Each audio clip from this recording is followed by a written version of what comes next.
Welcome to the NFL Coast to Coast podcast brought to you by thelines.com. Coming to you from the West Coast, Josh Lander, joined by Nate Weitzer. He's on the East Coast. And we are looking at player props in week 10 here as we roll along this football season. We've got even got a few more here. Got a few bonus plays, a couple extras for this week as well, with a really nice slate of games that we like this week. So make sure to subscribe to that page so you can follow along for the rest of this season and make all of these player prop videos.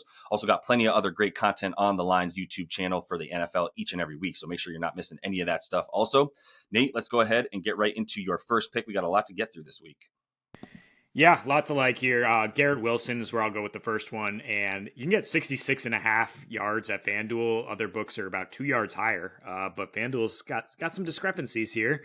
I like him because he has the most targets in the NFL. This is a very this is a very standard take here. But I mean, I think there's like a lot of overreaction in the fantasy / props world to say like, oh, like Devontae Adams is going to eat into his targets. Like he's not the main guy anymore. But think about the other side of the coin. Like the defense now cannot just focus on Garrett Wilson. They have to guard the other side of the field. And the Jets have been pretty good recognizing that and just getting these quick screens out, these looks over to Wilson so he can just do his thing with Yak. And yeah, he's been very productive.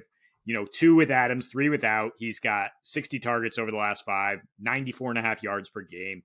Made a few circus catches against Houston, and maybe you think that's not repeatable, but look, he doesn't have to make circus catches against the Arizona Cardinals secondary. Like, they are far, far worse. They might get Sean Murphy-Bunting back, who is their top guy technically, but he's 92nd in coverage rating.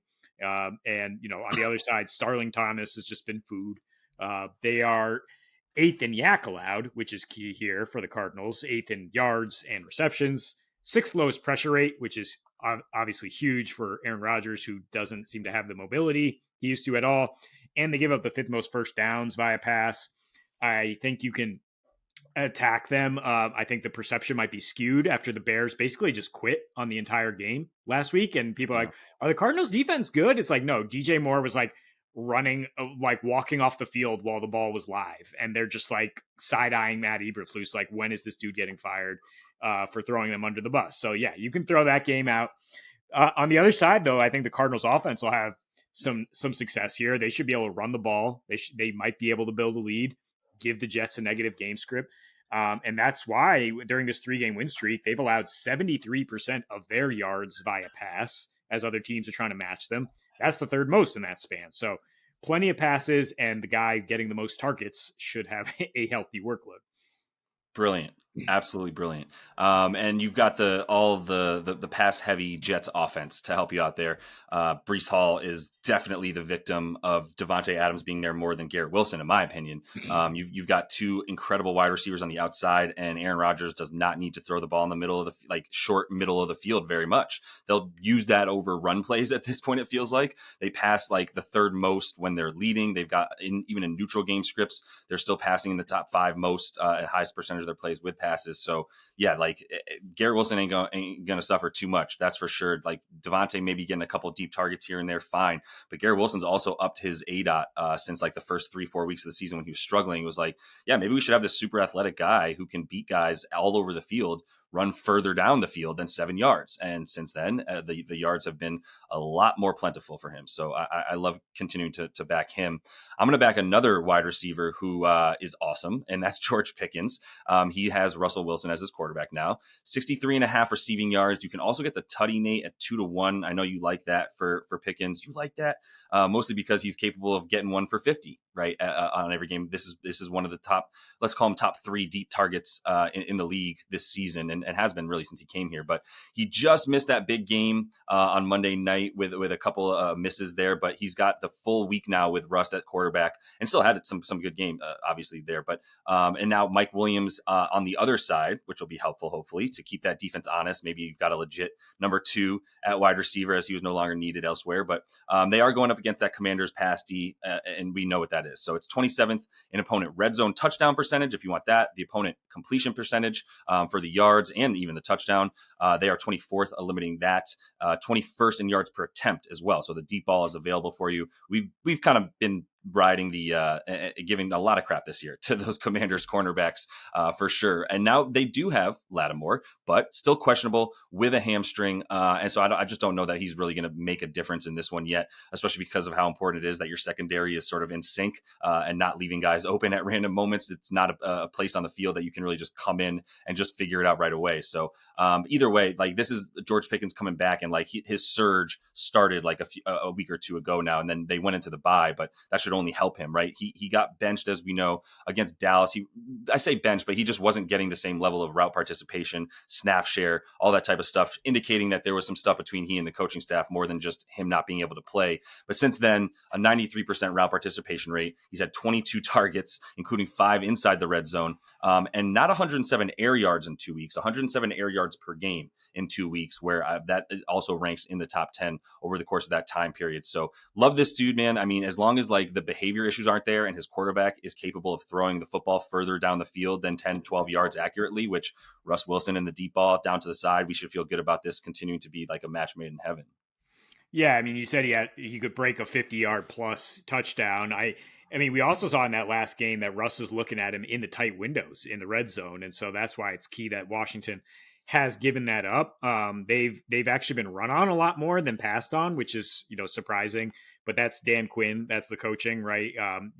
Understanding the weakness of the team he inherited and being better in pass defense just by the scheme and saying, we'll give up chunk at a time. That's the only reason I'm not as bullish on like Russ passing yards, is because maybe the Steelers are able to just pound the rock here. I do think they win this game, and they hold down Jaden Daniels on the other side, but we'll see. Either way, like Pickens, to have those touchdowns kind of wrestled away from him and to still get the prop the last time we saw him 2 weeks ago, and now to come out of the bye, like I think it's a great time to buy George Pickens once again. So I'm also going to buy Josh Allen, MVP front run, probably behind Lamar after last night. Lamar just so unstoppable. But Josh Allen over 237.5 passing yards is about even money. And again, FanDuel has it 6 yards higher, which in my estimation is more of a correct line. Like the Bills have this reputation of being a super run heavy team. And they have been at times under Joe Brady, but Joe Brady's no dummy. And if you stack the box against him, he will mix it up. And last 3, Buffalo has been mixing it up a lot. They have a very high pass play rate, 68% last week. And Josh now 35 attempts in those 3, 280 yards per game. Joe Flacco on the other side makes me feel much more confident that the Colts are going to keep this exciting, that they're going to be able to pass a lot. And Buffalo's secondary has kind of been burned lately. I mean, 90% completion rate to the Dolphins last week. But this is more about the Colts secondary. And I mentioned selling out to stop the run, stacking the box, which Joe Brady probably has seen on film recently. Since week 2, when the Colts gave up record yardage to Josh Jacobs in the first quarter, and after getting blasted in week 1 as well, they've just devoted extra resources to that, and they've gotten burned on the back end. We're talking season highs to Trevor Lawrence, to Justin Fields, career high to Caleb Williams, to 284 to both Sam Darnold and CJ Stroud with no weapons, and then I'll throw out the Dolphins and Titans with their garbage quarterbacks. But Josh Allen is not garbage. And even if Keon Coleman and Amari Cooper are out here, they both have wrist injuries in our queue, I believe. I still like him to produce. I really like Dalton Kincaid. I think you should hit that before you find out whether those guys are in or out, because the Colts play so much cover 2, and that's where Kincaid thrives, is finding those seams and those out routes. He actually has the most unrealized air yards for tight ends. They've just missed on some big plays lately. Allen to Kincaid. Love that stack. Love it as a parlay. Oh, and by the way, buried the lead here. Josh Allen in a dome is 7-0, 71% completion rate, 107 passer rating, just the best numbers he put up in any situation. He hasn't played indoors that often, but as you would expect, like he shreds teams. Yeah, I'm with it. I mean, still waiting for my my Dalton Kincaid, Josh Allen stack in fantasy to really come to fruition, but it's been trending upwards for Dalton. And I'd like this spot once again. for Mr. Allen. Yes, Keon Coleman is officially out, I believe, right? So maybe they won't. That'll he was worse than he was less helpful last week than he was hurtful. I'll say that for Keon. We will forgive the Rook a little bit, but he's still going to have his weapons getting a lot healthier to the points that we've also been talking about. So I like him with much stronger weapons around him than he's had in a few of these last like 4 games. But speaking of weapons and being back, let's talk about Devon Achane since Tua is back, and we'll take him at the over 54.5 rush yards. I mean, honestly, like Russian receiving yards, I think you can still get some value there as well against this Rams attack. But either way, like when Tua's in, it's just a different dude, right? We saw him go take 11 carries for 80 yards. That's 7.3 yards per carry, and went off versus Indianapolis, even without good QBs in there a couple weeks ago as well. So now he's going to be playing a Rams team that is a little bit better against the run, mostly because it's much worse against the pass. But I think the yards are going to be easy to come by wherever you want to get them. And Achane should continue to see about 3/4 of the snaps, right? I mean, Mostert's healthy, but the way that Mostert was healthy last week, and he's really taking a few carries here and there. It's also why I would consider the rush and receive for him. The receiving yards still, though, about 35 and a half that you have to add to it. So you got to get close to 100, but he's had 100 plus yards from scrimmage in 4 games with Tua this year, right? And a touchdown in each of them as well, I would add. So if you wanted to add any kind of tutty to Achane as well, I'd be with it. The other thing that is sort of underlying metric here for the Rams, not very good adjusted yards before contact for that defensive line. So they've limited rushing yards way better than they've limited pass yards, but the rush EPA is still not that impressive. And being in the bottom third of the league in your adjusted yards before contact, indicating that like Achane's a guy, he's not really getting touched very much either until he gets about 2 yards or a yard and a half, I should say, past the line of scrimmage. You add those two things together. Once he's past that line of scrimmage, it could easily be 70 yards on each run. So I'll feel good about him being able to get this even in like 15 carries, or definitely not even 15 carries, right? Like 12 carries or so. Still feel very good about Achane being able to pull this off. Yeah, I mean, he's only needed 11 to go for 80 the last 2 with 2 out there, and that's respect, right? That's the defense being like, okay, we gotta get back here with 2 under center and these 2 speedsters, and all of a sudden the box is wide open. Although Achane dealt with his own injury and then even got over this total against the Colts, given their approach with that gross QB bet situation. So I just think he was supposed to be a stud all year, and now we're finally seeing him start to take off here in the second half. And 54 rush yards. It's actually 50 receiving yards you would be adding if you want to combine. Yeah. 102.5 if you combine Holy them. crap. That went up by 15 yards. Yeah. As people understand that he's getting a lot of that screen game, and Dolphins pass rate is going way up with Tua under there. But I still think the rushing is good because, to your point, he can break one and then be basically on this number or over it. All right. Numbers lie about the Titans defense. That's why Justin Herbert over 225 passing yards is a good look here. The Titans are somehow giving up the fewest yards per game and fewest passing yards per game. And this is completely skewed. It is a fugazi. It is not in any way indicative of how good they are, especially because they lost L'Jarius Sneed on top of Chidobe Awuzie, their 2 prized offseason acquisitions, and now they have a bunch of backup level players in the secondary or guys who are kind of hurt.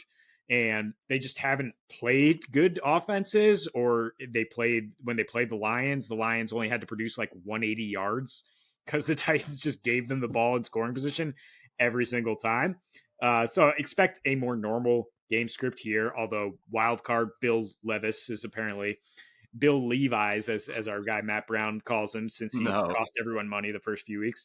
Yeah. He's back out there. So, I mean, I guess they could get some short fields here, but I don't know. The Chargers defense isn't necessarily selling out to create turnovers. Like they play a conservative game. They just try to turn it into a punt, move up and down the field. And we obviously have the better decision maker when you pair Justin Herbert against Levis.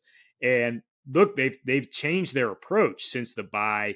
I don't know how much of it is Herbert got healthy after the bye. He had like 4 injuries going into that bye. But they've gone from 23 attempts to 33 attempts through the air. And his yardage has doubled, 144.5 to 286.8 passing yards. Doesn't hurt that you got Quentin Johnson back the last 2, up to 9.5 yards per completion with the outside threat there. doesn't hurt that Lad McConkey has, suddenly emerged as a dynamic playmaker all over the field, who's going to give them a different look. And I mean, look, J.K. Dobbins' hot start, he just has not been very productive since. I mean, the games prior to that Browns game, 5 straight, going about 54 yards a game, 3.2 yards per carry, finally got over his prop. But 40 of the 80 yards came on the last drive when the Browns had clearly quit after, just a disastrous game for them. I'm not saying the Titans won't quit too, but they're at the outset of this game, their run defense is a lot better than their pass defense, with Jeff Simmons still on there through the trade deadline.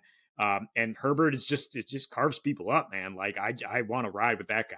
Yeah, yeah, for sure. The pendulum swung so far the wrong way for Justin Herbert, and I was trying to call it out. In fact, I was pointing out that in the first 4 games, this was weeks ago now, but in the first 4 games, they were passing the least. They didn't want to have him, pass too much, and we know how much Harbaugh loves to run the ball. And that was the week that everything changed, and everything just turned into him being like way more the lead of the offense as opposed to just sort of the supplementary to the run game, right? And obviously having someone that's made of glass like J.K. Dobbins isn't helpful. Plus Gus Edwards went out, so you had a lot of that stuff come into play. This pass game is going to continue to be better.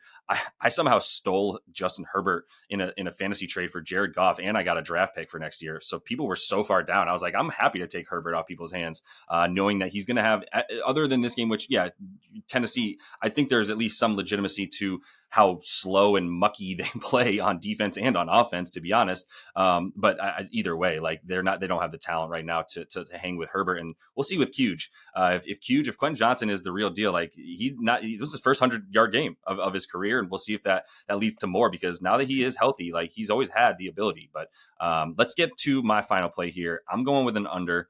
I'm taking Jalen Hurts rushing, 41.5 rush yards, under that against the boys this week. You've got the division game, some familiarity. The Cowboys, while they haven't been good against certain running quarterbacks, they have been good against Jalen Hurts as a running quarterback. And to be honest, they're way worse against running backs right now, giving the most rushing yards per game to that position. You've got a guy, Saquon Barkley, who's pirouetting backwards over defenders to get his yards right now. I mean, he is a god amongst men, as you see like the sideline go crazy when Saquon Barkley does anything. And these are the best athletes in the world being amazed by this athlete. So I think you keep giving the ball to Saquon against a team giving up the most yards to his position. No need to get Hurts in there. I liked similarly, like at this point in the season, like you've actually seen Hurts's attempts sort of drop down a little bit once you get into like weeks 12 through like 17, 18. We're getting to that point of the season. Saw it with Lamar last night, ran the ball 7 times. Don't want him to get hurt in the same fashion that I would imagine Hurts is going to be protected a little bit. He has gone under in 5 straight since the first time he ever played this team as a rookie in terms of his rush yards at 41.5.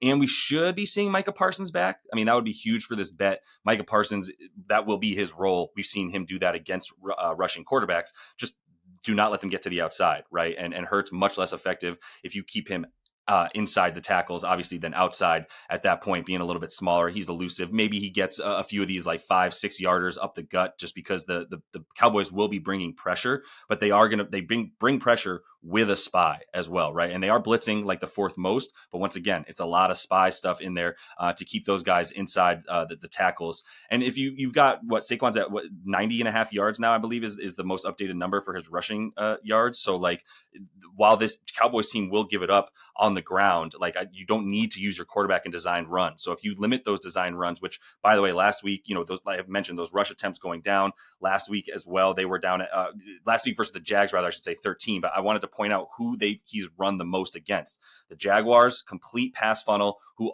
then just allow you to get those quarterback rushing yards. They're in the bottom 5 against that. And Cleveland was the other one where he got 14 rush yards. Similar concept.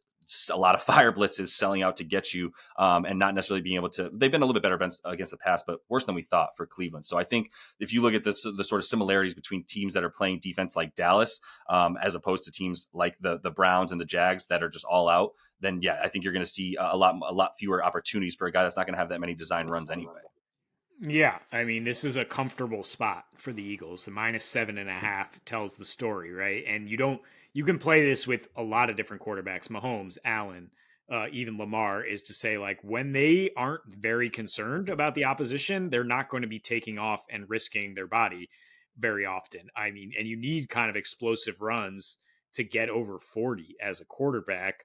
Love the fact that AJ Brown is a Yeah. full participant. Devontae Smith, at least limited, should be out there. So yeah, if he didn't have some weapons to throw down field to, I'd be a little concerned that he might be able to take off, that he might feel compelled to take off. But look, with Saquon, yeah, back there, like, and the Cowboys giving up 200 a game at home on the ground, like, you're just going to feed him.